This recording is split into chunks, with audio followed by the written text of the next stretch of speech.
ESPN.com NFL insider Casey Joyner will give us some more insight on why the Eagles were able to pretty much dominate the Browns yesterday. A couple of areas that you may not have been looking at as we bring in the football scientist and ESPN.com NFL insider Casey Joyner right now on the Sports Bash 97.3 ESPN. And Casey, I think when you look at Wentz, it might have been the most surprising performance in week number one.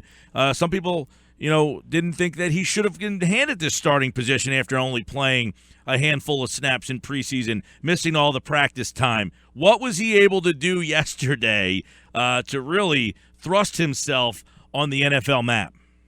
Yeah, I was one of those who thought, hey, you shouldn't put the guy in there necessarily, and figured that Cleveland might actually win the game because it was Wentz. But my gosh, he scored. I'll give you real quick on a fantasy stat because this will give you an idea of how good of a number, how good he did yesterday. According to one of our guys, Tristan Cockcroft, he's an ESPN fantasy analyst. Carson Wentz racked up 19 points yesterday in fantasy points. Only 14 quarterbacks since 1950 have posted more in their first start. Only 14 quarterbacks. He's in that kind of company, again, from a fantasy perspective, but that's pretty good production. He completed 8 out of 11 vertical passes. That's when you're throwing passes 11 or more yards downfield for 165 yards and 2 touchdowns. And he threw a number of passes at Joe Hayden. So to expect, Cleveland's defense is not great, but to expect that kind of performance on downfield throws in your first game, that's impressive. So highlight what he did that may make him be able to maintain what he did over the course of a season? Well, I like the accuracy for one. It wasn't just that there were small buckets, there were small windows for him to throw to on some of these passes, especially on the vertical passes, and he put them exactly where they needed to be.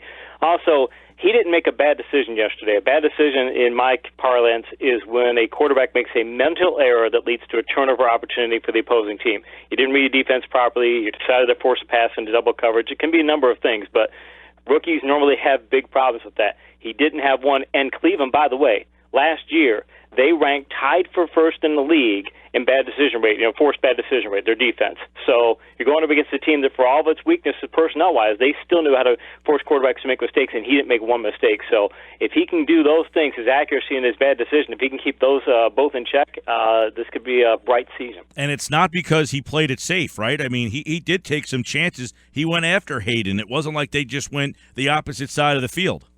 Yeah, he threw 4 of his vertical passes at Hayden, 4 of his vertical passes, and 2 of his vertical completions were against Hayden. And again, he only threw 11 vertical passes, so over 1/3 of them is at Cleveland's best cornerback. And Hayden, I think, he's not quite the shutdown cornerback that people make him out to be, but he is really good, and he was Cleveland's best corner. And he would be the best corner on a number of teams. So he said, hey, I'm still going to throw passes over that way. And again, he knew when to throw there, and he didn't make mistakes. This is not going to be, he's not going to play at this level all year long. There are going to be some bumps in the road, but man, this is to see that this could be the year one ceiling, or hey, this could be, we can expect to be plays well, or if you only let him get, say, 5 quarterback hits like Philadelphia did yesterday. If you let that happen, I think once I think he set himself as he's a Rookie of the Year candidate right now. Well, okay, so he has the physical tools that we see. You can see that in OTA. You can see that in training camp. You can see that in the combine, in the Senior Bowl. Okay, he's got physical talent. But what did you see that makes you feel like he has the mental capacity to succeed in this game? Because I think that's where a lot of these guys get beat. They don't have the mental to put their talent and skills together. There was a pass, and I remember it was one of the vertical passes, and it was across the middle. I forget exactly who it was to, though. There was a pass rusher coming straight at Wentz. He's got a beat. He's beat his guy around the corner, and when they showed an angle from like an end zone angle, you could see Wentz could see this guy was coming. Wentz didn't flinch. He stepped right into the pass, took the hit. He stepped right into the pass and realized, hey, this pass rush is coming, and I don't care. I'm going to chuck this ball downfield. I want to see him do that after he takes a big hit, after some team is able to get and collapse the pocket and get in there and punish him a little bit, and see him do that after he takes a couple of them. But still, to see that hit coming, are a lot of quarterbacks, not just rookies, but a lot of quarterbacks who, if they saw that kind of hit coming, they'd tuck their shoulder down or throw the ball just a tad bit early and not make the completion. Not Wentz. He stepped right into it. Casey Joyner is with us. Give me your thoughts on the Eagles' defense. 120 yards given up on the ground yesterday. They only gave up 288. 108 of those yards came on two big plays, one to Pryor and then another throw down the field. But overall, this was a team that people thought with Jim Schwartz would get to the quarterback. They did that in the second half, but would struggle against the run. They gave up 120 on the ground. Not so worried about the running plays because of those 120, 33 were on scrambles, and for all that Griffin is and isn't as a quarterback, if you give up 33 yards against him, that probably can happen even if you play very well against him. But here's the thing.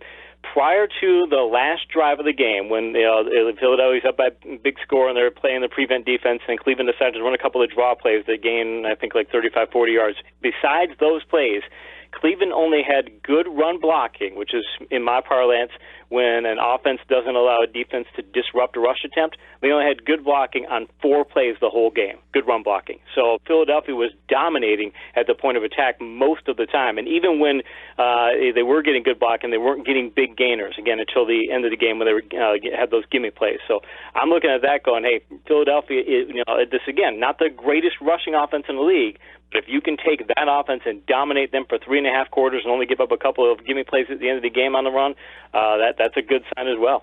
How much of that is Fletcher Cox? Because it looked like one of the reasons why they were able to get to Robert Griffin III late in that game, I mean, they sacked him 3 times, I think, in the second half, is because the double teams that had to be employed on Fletcher Cox, coupled with the Eagles' rotation of ends, were keeping their guys fresh, and Connor Barwin just ran right around Joe Thomas, who's a pretty good left tackle.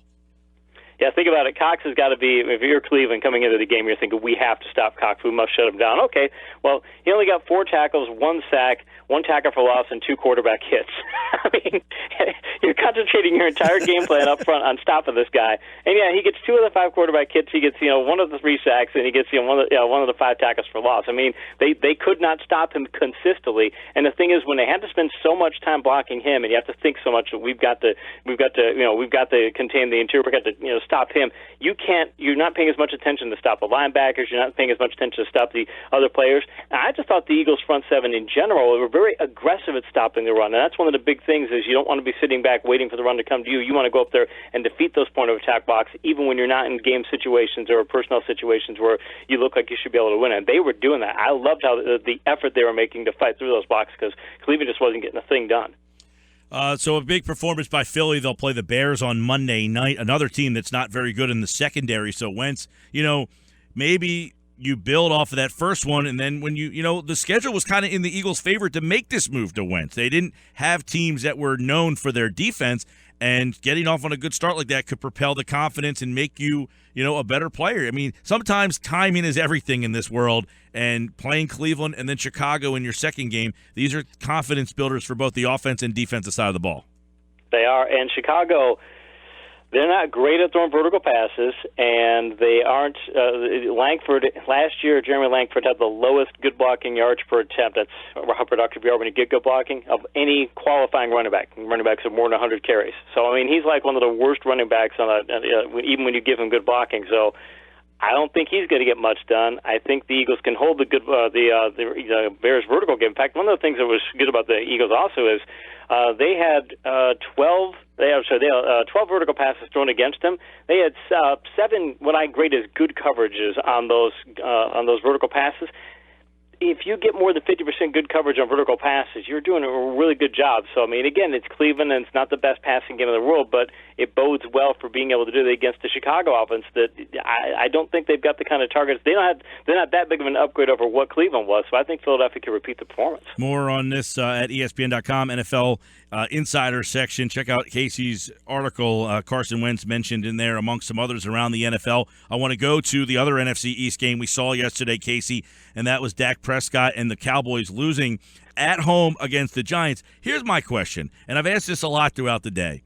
The Cowboys, we always hear how good their offensive line is. Why do they not run the ball more? I think they got the idea that Dak Prescott could just be let's go with Dak Prescott. I think they probably got onto that bandwagon that they wanted to think that he was the guy to throw to. The thing that was troubling is not being able to run the football is they had Prescott throwing a ton of dink and dunk passes. He threw, I want to say it was a double-digit volume of passes to Jason Witten. He threw 14 passes to Jason Witten and 12 passes to Cole Beasley, the slot dink and dunk receiver that the Cowboys have. So they didn't let him go downfield at all, and that was the big thing, is thinking he had done well on vertical passes last year. He's got Dez, and you think, okay, well, you can just get Dez in some one-on-one situations and let Dak throw it up there. Dez can go win that battle. So you can do some of those things, and the Cowboys just didn't do that. Besides, with not running the ball and throwing dink and dunk, it looked like a lot like last year where they were, okay, this is not an offense that can beat you downfield, and it cost them in the contest. So did he play? I mean, I thought Prescott played pretty well, but you just said something that I brought up as well. They didn't let him take a shot at all. You got Dez Bryant. They didn't try to get him down the field one time. No, that's the thing. I mean, he played well within, but that's the difference. Look at the difference between what Prescott did and what Wentz did. Whereas, Prescott is, he's throwing a bunch of dink-and-dunk passes. Hey, Carson threw a bunch of dink-and-dunk passes, too. He had 21 short passes in this game, so he did throw a lot of dink-and-dunk passes. Philadelphia just let him take the downfield shots, and he was able to hit those downfield shots. I mean, you look at Dez Bryant. Dez Bryant only had 5 passes thrown his way, 1 catch for 8 yards. I mean, that's it. You're just not even getting the guy involved in the game. I want to know why you're throwing double-digit targets to Witten and Beasley and only 5 passes to Bryant, because even if you're not throwing vertical passes to Bryant, don't you think you'd rather throw 12 or 14 passes to him than throwing 12 passes to Cole Beasley? I'm flabbergasted watching that game. I mean, I pin this a lot on Garrett. I mean, to me, he's an 8-8 coach. He just too many times with the talent on that team. That's a game yesterday at home you got to win. I mean, to lose that game yesterday because you played it safe all day long. If you're going to play it safe, at least run it. Be safe that way. You got a great bell cow back. Morris got 7 carries yesterday, too, so it's like it wasn't just Elliott. Morris played solid yesterday, so, I mean, it was a 1-2 combination. I think you had to worry about wearing the rookie out things. And, again, I'm not a problem throwing a certain amount of dink-and-dunk passes. If you're throwing 14 passes to Witten on some of those, short across the middle passes, keep things going, that's great. But to just not get Brian out of the game, it's like Al Davis used to say, you can do what you want in a game plan. We're not going to change what we do just because of your game plan. If you could stop us, we'll change what we're going to do. But we're not going to stop just because of your game plan. Look like yesterday, Dallas just said, "Oh, you're in a game plan to take Brian out? Okay, we just won't throw it him." And like you said, 8-8 coach if he does that. What'd you think of the Giants? Inconsistent. Some big plays, some not so big plays. I thought they'd throw more to Shepard and things. Their running game was solid at times, and I think it's going to be the same Giants. It's going to be some days they're going to look like world beaters, and other days they're going to go up against terrible teams and play down to the talent level. I think it's going to be an interesting season. Let's put it that way. We'll see Washington tonight against Pittsburgh to kind of finish the puzzle for the NFC East. But I mean, I will even say this: I watched the Giant game and the Cowboy Giant game in its entirety yesterday. I think both of those teams are better than Philadelphia. Yeah, I would say so. But again, there's a lot to like about what Philly did. It's funny because if Philly had done this against a better team, because Cleveland is just San Francisco is the only team that talent-wise it's worse than Philadelphia or than Cleveland. So. You'd like to see him do it against a better team. But that's why it's going to be interesting next week to see, because Chicago's a mid-tier team. We're probably not upper tier, but they're probably mid-tier, and see if Philadelphia can do it there. Because I think if Philadelphia were to do that there, then I might be, hey, maybe this isn't so bad after all. Because even you mentioned all those big passes they had downfield. On 2 of the passes, the 2 long passes that Cleveland completed, one of them was against double coverage, and the other one, Carroll had really good coverage, and the receiver just made a great catch. And that's going to happen. So I'd like to see if Philadelphia can do that against a higher level of competition. Maybe we'll have a little more faith in them. Pittsburgh week 3 for Philly, obviously higher level competition. Casey Joyner is with us here. We'll see Pittsburgh and Washington tonight on 97.3 ESPN. That coverage starts at 6:30. How the heck do the Patriots go on the road against what I thought was the best team in football? I had them number 1 in my Fine 5, the Arizona Cardinals. No Gronk, no Brady, no problem. Another one of those, if you take away vertical passes, I've gotten notes from people because I cover fantasy football for ESPN as well, and I was really high on John Brown, thinking he was going to have a great season, and Brown did nothing yesterday. And people ask, what the heck happened? And part of it is that Brown was coming back off a concussion and all, and they only played 35 plays yesterday, about half their snaps. So that was, that's going to limit your production. But also, you're playing Bill Belichick, and Belichick can take away vertical passes. And the thing is that Belichick decided, I'm going to take away vertical passes. You're going to have to beat me some other way. And Arizona just did not have plan B. You've got to be able to either hit the vertical passes and do like Al Davis said and beat the guys even when they're trying to game plan to stop you, or you got to do something else. And if you take the vertical game away from Arizona, they won't go to the other things they can do, and that kept that game closer than it should have been. How do they, I mean, their roster is not littered with all pros and Pro Bowlers. I mean, they have good, mediocre to good talent. How do they do it? They're willing to play percentage football. I heard a comment last night that said that the announcers were talking and said that the Cardinals, we were just talking here, that if you take away their game plan, they'll go. They won't go to something else willingly. Well, New England will go to something else willingly. They'll figure out what it is that they can do. And a lot of coaches and a lot of quarterbacks, if it takes 12 plays to go score a touchdown, they won't do it.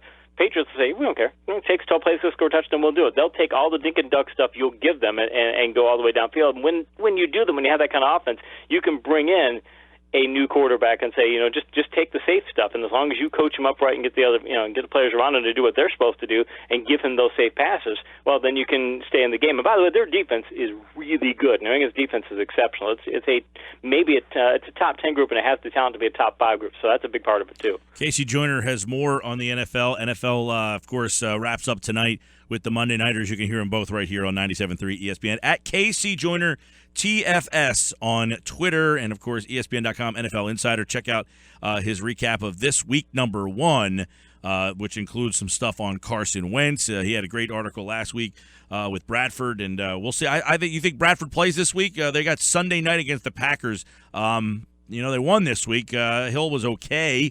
Does Bradford play this week? I think they figured, let's not rush Bradford out there against the Titans. We probably can beat the Titans with our backup, or let's get a really good chance. But against the Packers, I think they want their best player out there. I would be surprised. It may not happen, but I would be surprised if Bradford didn't start. I was surprised he didn't play this week. I'll be honest. I pretty much said I thought he'd play this week, but I'd be surprised if he doesn't play this coming week as well, even though I said before I thought Minnesota was a playoff team with Hill. I think their defense is that good. And we saw that the other day. They were dominating defensively against, admittedly, a pretty bad Tennessee team. But that's why they play the games. We'll talk about them with Casey Joyner on Thursday here on the Sports Bash as we break down the week 2. Once it gets here, it starts flying, man. It does. It's like I did it Monday night already. We're already being in game 15. That's incredible. Week 1 is already in the books almost. It's like, slow down. We waited so long for you. Now don't go too fast. All right, man. We'll talk to you Thursday. Sounds good, man.